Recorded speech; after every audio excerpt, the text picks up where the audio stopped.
Evangelho, quarta-feira da terceira semana do tempo da Quaresma. O Senhor esteja convosco, Ele está no meio de nós. Proclamação do Evangelho de Jesus Cristo, segundo São Mateus. Glória a vós, Senhor.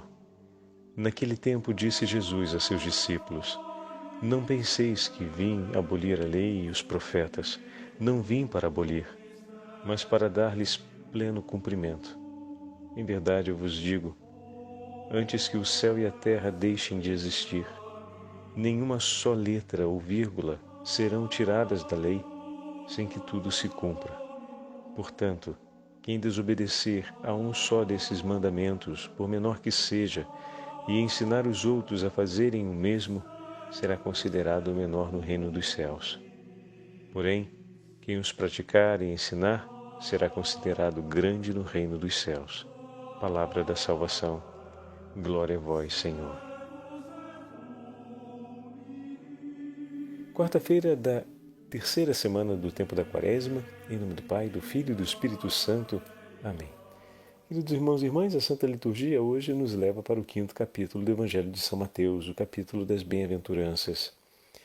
E hoje Jesus se apresenta diante do povo, diante da multidão reunida, dizendo de maneira muito clara que veio dar cumprimento à lei do Senhor e aos profetas. Ele não veio abolir, veio dar pleno cumprimento. Tanto a lei quanto os profetas chamavam os homens a um caminho de conversão, para que pudessem viver reconciliados com Deus sob a regência da aliança amorosa e misericordiosa do Senhor. Eis que Jesus, ao se entregar na cruz por nós, oferece o sacrifício da nova e eterna aliança, o sacrifício verdadeiro e último para o perdão dos nossos pecados, por nossa salvação. Dessa forma, o Senhor realmente veio para dar plenitude ao cumprimento da lei. Se a lei nos apontava apontava para o povo de Israel a direção do caminho de reconciliação e de aliança, apontava na direção do caminho da oferta do sacrifício expiador em reparação pelos pecados do povo, muito bem, eis que Jesus deu pleno cumprimento à lei. Mas esse pleno cumprimento, como vai nos falar Santa Catarina de Sena, ele acontece no amor. Todo aquele que é chamado a acolher a lei do Senhor e a viver sob a regência de Cristo, ou seja, sob a aspersão do sangue de nosso Senhor Jesus Cristo pela salvação dos nossos pecados, é aquele que se dispõe a viver sob a ótica do amor. Qual amor, Padre? O amor que o Senhor tem por nós. Lembra que falamos nessa semana a respeito da medida? Abandonar as nossas medidas para admitir as medidas de Deus. E quando falávamos esses dias a respeito da misericórdia, que bela percepção o Senhor nos deu a respeito da pergunta que fez São Pedro diante do Senhor.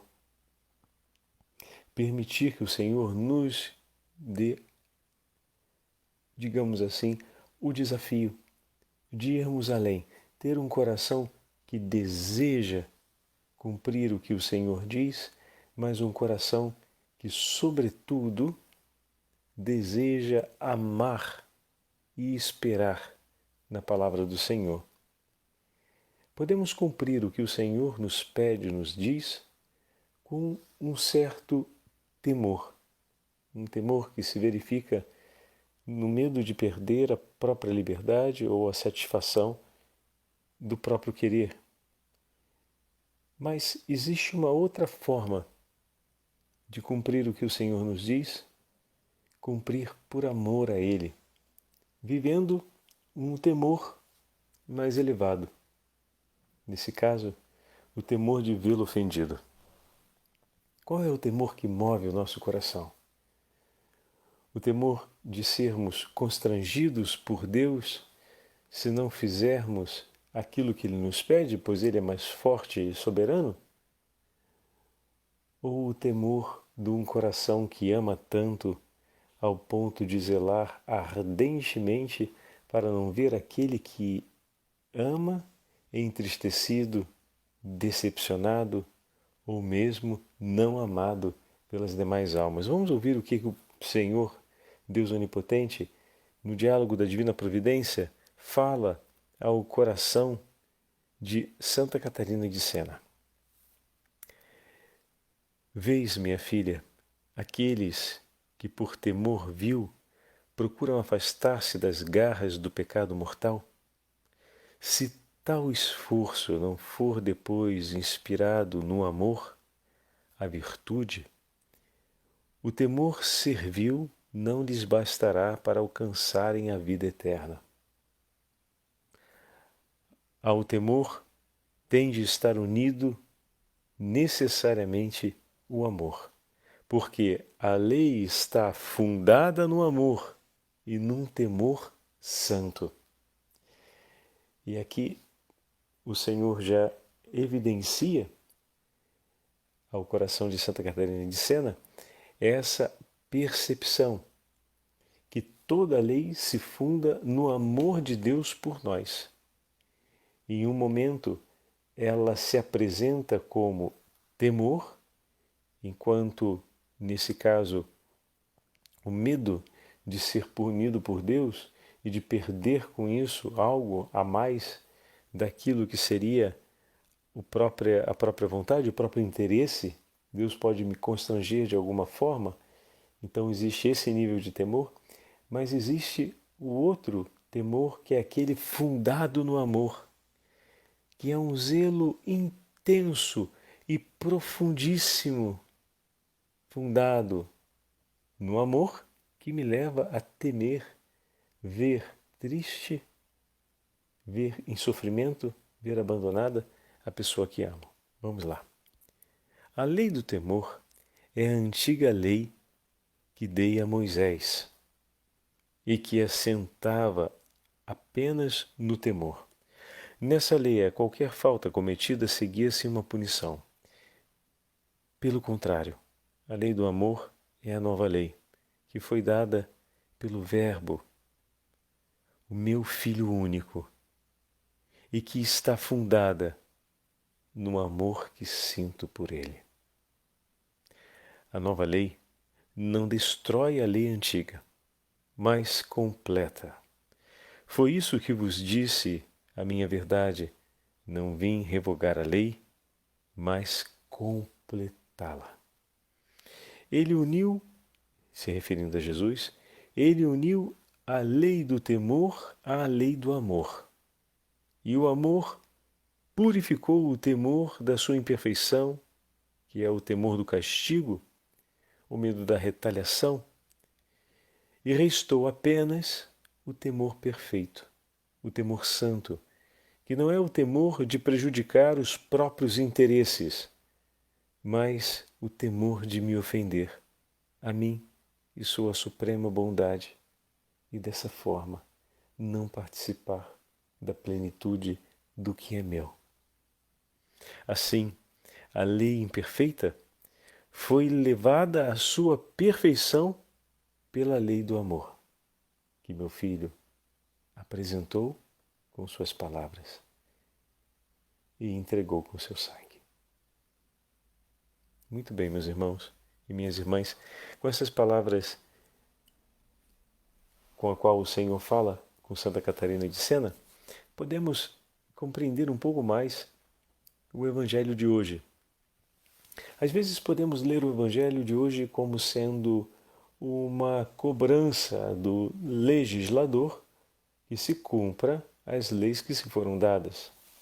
Mas não vemos, estamos no Sermão da Montanha, não vemos com muita frequência que se trata de um chamado, de um anúncio a tudo aquilo que o Senhor está por realizar em seu caminho messiânico, até a oferta do sacrifício pela nossa salvação.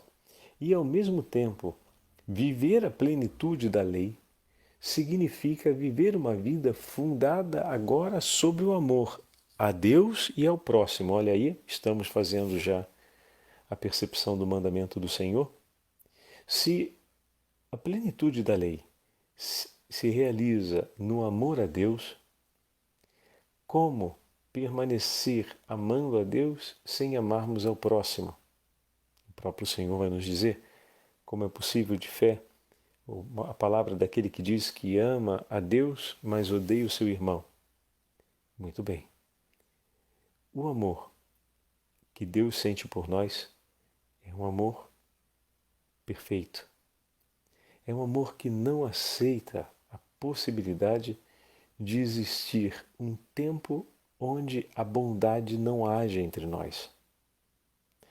Amar a Deus, fundado no mesmo amor que Ele tem por nós, significa não querer que em nenhum momento, por menor que seja da nossa vida, não querer viver fora da bondade desse Deus, fora da intensidade do bem-querer desse Senhor. E sabendo que Ele é a bondade suprema, ter no coração um ardente desejo de não vê-lo ofendido. Viver a lei do amor, acompanhando então as meditações desses últimos dias, significa ter no coração um ardente zelo para não vermos Deus ofendido nem os nossos irmãos. Voltamos à pergunta de Pedro. Voltamos ao Evangelho, onde o Senhor responde 70 vezes 7. Ou seja, o meu e o teu coração, se estão fundados na lei do amor, devem ter um ardente desejo de vivermos reconciliados com os nossos irmãos, ou então, longe das divisões que possam nos separar. Tenho eu e você agido assim? Temos cotidianamente procurado estarmos longe daquilo que leva o nosso coração a estabelecer divisão entre nós? Tenho eu zelado atentamente para que as divisões não aconteçam? Ou o meu modo de pensar, o meu modo de olhar a relação com o outro ainda é um modo que coloca em evidência e quase com certa eloquência suprema, primeiro o que nos divide, para depois lembrarmos talvez daquilo que nos possa ainda aproximar? Bom, pode acontecer às vezes que as nossas medidas estejam um pouco distorcidas, mas o Evangelho nos ajuda por excelência e o chamado do Senhor, como estamos ouvindo e entendendo hoje, é para que nós possamos colocar e dar privilégio, dar atenção àquilo que nos aproxima, àquilo que nos une, porque a nossa relação deve ser fundada na lei do amor. E a lei do amor supõe que em nenhum momento entre nós venha perdida a vivência do bem, a vivência do amor. Agora, o quanto eu zelo por isso, afastando tudo aquilo que possa me levar a desistir do outro, que possa me levar a estabelecer uma distância. Quantas vezes a gente consente que certos pensamentos fiquem girando na nossa cabeça e a gente não dá um basta a eles? E esses sentimentos, às vezes, esses pensamentos, às vezes, são pensamentos para você estar ali, ruminando aquela lembrança do que o outro fez de errado, ou então ruminando o mal que causou aquilo que o outro fez contra você. E se torna realmente difícil, se eu não dou um basta a esses pensamentos, se torna realmente muito difícil a possibilidade de recomeçar sequer uma aceitação da presença do outro próximo a nós, quanto mais recomeçar uma relação.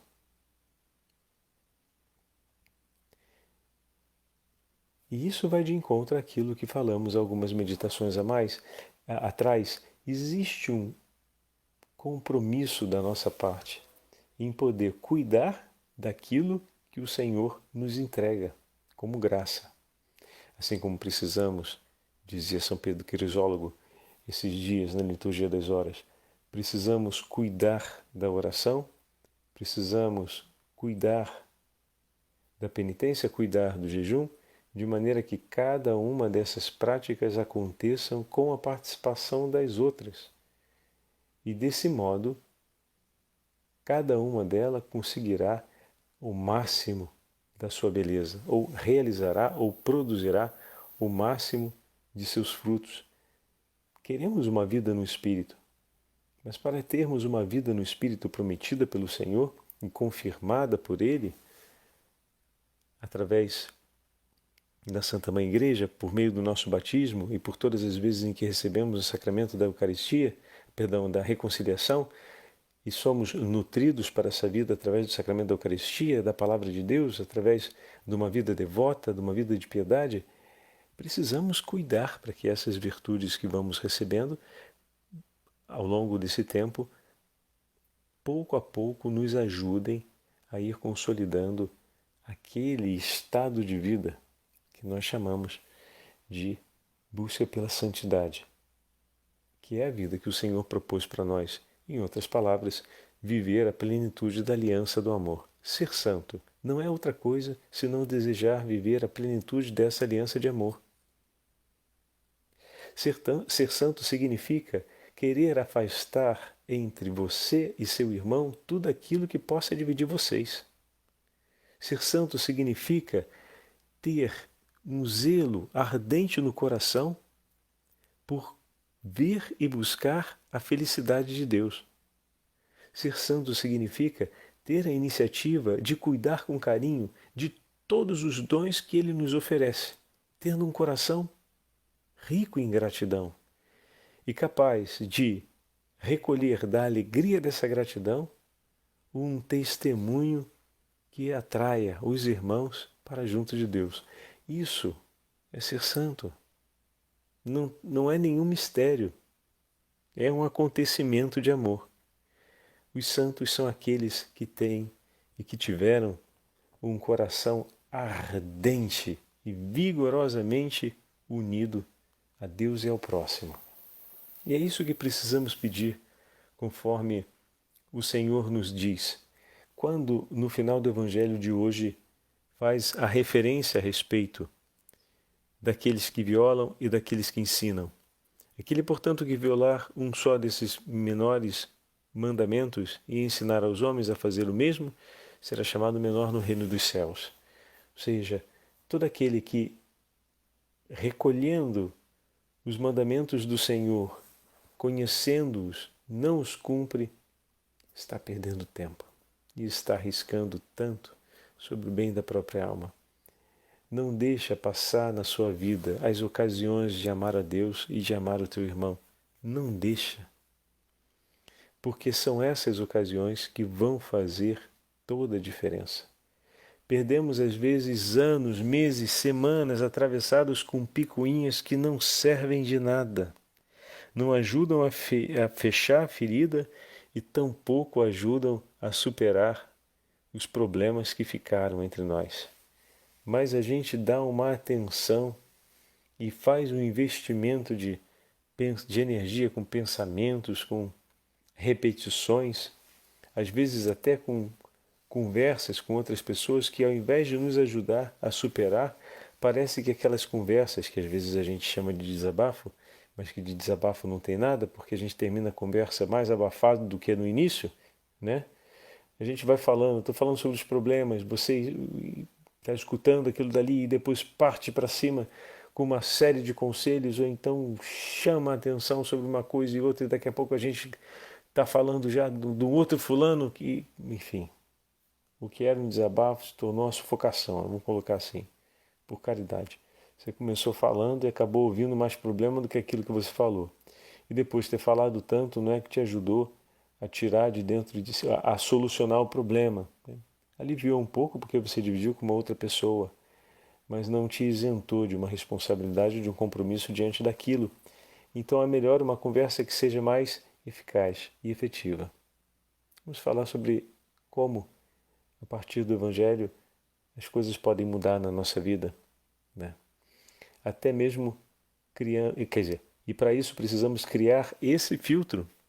Se o desabafo que eu sinto vontade de fazer, né, eu jogar para fora, acaba sendo ou acaba me levando para longe de mim mesmo, ele termina me levando a falar mais do outro do que de mim, tem alguma coisa que não está bem.